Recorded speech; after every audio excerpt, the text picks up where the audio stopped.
नमस्कार करता हूं, आप सभी को प्रणाम करता हूं। और उससे पहले मुझे पता चला है कि इस प्रांगण में फौजदार गणेश जी विराजे हैं, मैं उनको नमन और प्रणाम करता हूं।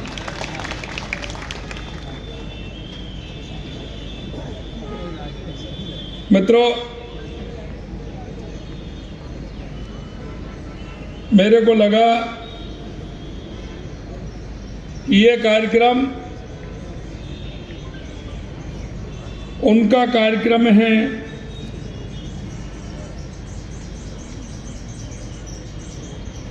जो कि जिसको न्याय नहीं मिलता है उसको न्याय दिलाने का काम करते हैं। जब मेरे को बताया गया पवन जी और राजकुमार जी ने, तो मैंने कहा कि मैं निश्चित रूप से ही आपके कार्यक्रम में आऊंगा। कार्यक्रम में उपस्थित सभी वकील साथियों, विधि वेताओं और जो यहाँ कर्मचारी हैं, उन सभी का मैं अभिनंदन करता हूँ। मैं जयपुर बार एसोसिएशन के नवनिर्वाचित अध्यक्ष पवन शर्मा जी, छोटे भाई राजकुमार शर्मा सहित कार्यकारिणी के सभी सदस्य और पदाधिकारियों को चुनने पर मैं बधाई और शुभकामनाएं देता था कि कभी कभी हमें लगता है कि दिए तले अंधेरा होता है, क्योंकि मैंने कोरोना के समय में कई बातें इस तरह की देखी हैं। जब कोरोना के समय हम कार्यकर्ताओं के साथ में समाज के बीच में जाते थे, समाज के बीच में जब हम बात करते थे तो कई कार्यकर्ता ऐसे होते थे तो उनको भी कोरोना के समय में आर्थिक स्थिति गड़बड़ा गई थी, लेकिन वो संकोचवश कह नहीं पाते थे। वो साथ में जाकर के दूसरों की सेवा कराने का काम करते थे, लेकिन वो खुद नहीं कह पाते थे। हमें ऐसे लोगों का भी ध्यान रखना चाहिए। हमारे अधिवक्ताओं में बहुत ऐसे अधिवक्ता हैं जो प्रारंभ में जब वो वकालत करते हैं तो उनकी परेशानियां बहुत बड़ी होती हैं। मैं वरिष्ठ सभी अधिवक्ताओं से मैं निवेदन करना चाहता हूं, मित्रों, ये हमारा परिवार है। परिवार में अगर हम एक दूसरे का हम ध्यान नहीं रखेंगे, एक दूसरे के दुख में और सुख में अगर हम शामिल नहीं होंगे, तो निश्चित रूप से परिवार के साथ हम न्याय उचित व्यवहार नहीं कर पाएंगे। आपने जो अपने सामने जो बात रखी है, मैं देखता हूं कि आज़ादी के इतने दिन बाद भी हमारे अधिवक्ताओं को चैम्बर नहीं है। मैं देखता हूं कि बैठने की उचित व्यवस्था नहीं है। न्यायपालिका के पास जो ठीक प्रकार से उनको बिल्डिंग में व्यवस्था होनी चाहिए वो नहीं है।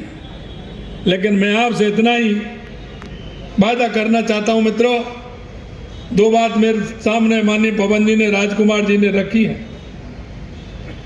आप भरोसा करिए, समय बदला है। ये माननीय हमारे देश के यशस्वी प्रधानमंत्री नरेंद्र मोदी जी के नेतृत्व में हम न्यायपालिका का हो या हमारे अधिवक्ताओं को हो, जो हमारे काम है निश्चित रूप से वो भी पूरे होंगे।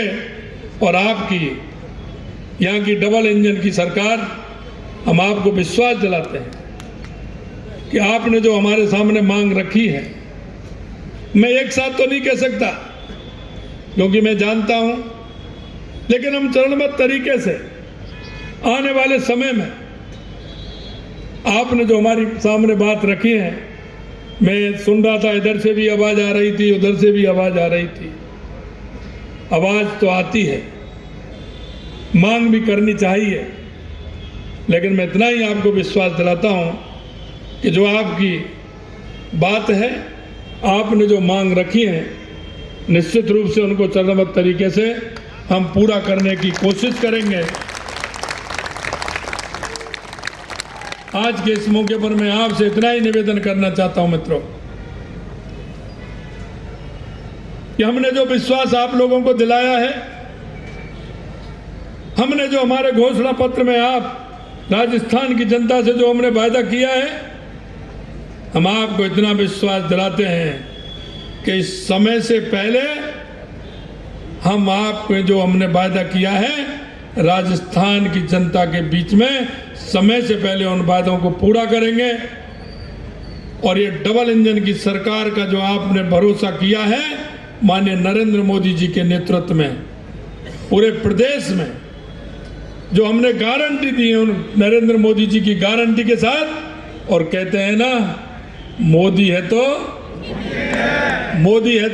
मुमकिन है, इसी आशा और विश्वास के साथ आपके साथ में कंधे से कंधा मिला करके, और आप इतने बड़े संख्या में हमारे भाई जो हैं आपकी समस्या का जो आपने बताई है उनका भी समाधान करेंगे और इस राजस्थान को आगे बढ़ाने करके ऊंचाइयों पर ले जाने का काम करेंगे। आपने मेरे को इस मौके पर बुलाया, मैं वर्तमान पदाधिकारी और निवर्तमान पदाधिकारी और इतनी बड़ी संख्या में सभी अधिवक्ता बंधुओं को बहुत बहुत धन्यवाद, बहुत बहुत साधुवाद। आप सभी को नमस्कार। जय हिंद, जय भारत।